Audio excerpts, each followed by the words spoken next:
Something very interesting is happening in the smartphone world. For years, Qualcomm has been the king of Android flagship processors. If you wanted the fastest Android phone, chances are it came with a Snapdragon chip inside. But this year, things could be very different. The battle is now between Qualcomm's new Snapdragon 8 Elite Gen 6 Pro and MediaTek's new Dimensity 9600 Pro. Here's the surprising part. Both chips are expected to use TSMC's brand new 2nm manufacturing process. That means both should offer better performance, better battery life, and improved efficiency compared to today's flagship processors. So, if both chips are built using the same advanced technology, what makes them different? The answer is price. According to the latest leaks, the Dimensity 9600 Pro could cost around $216.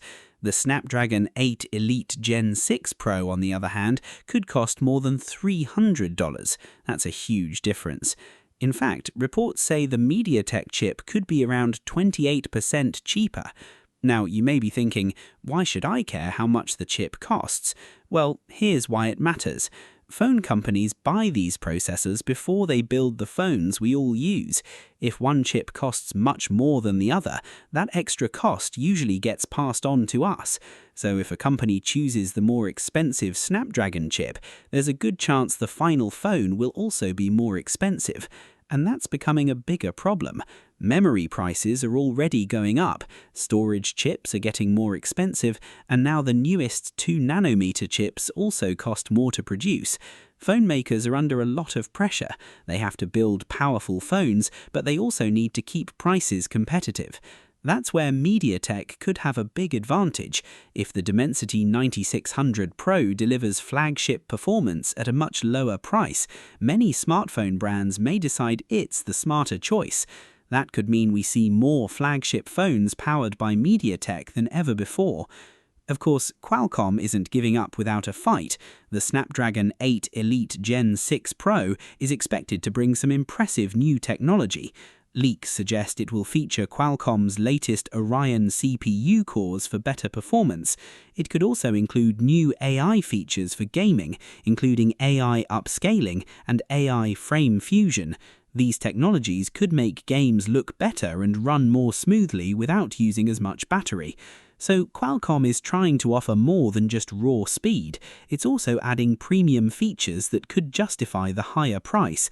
The big question is, will phone makers think those extra features are worth paying almost $100 more for each processor? That's something we'll have to wait and see.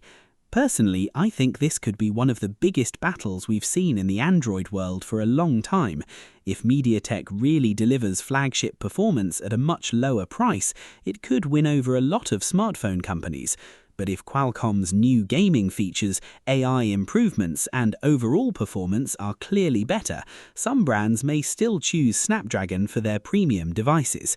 Either way, this competition is great news for all of us, because when two companies fight to build the best processor, we usually end up getting faster phones, better battery life, and more features. The only thing left now is to see the real benchmarks. Once both chips arrive in actual smartphones, we'll finally find out whether paying extra for the Snapdragon 8 Elite Gen 6 Pro is really worth it, or if the Dimensity 9600 Pro becomes the new flagship champion.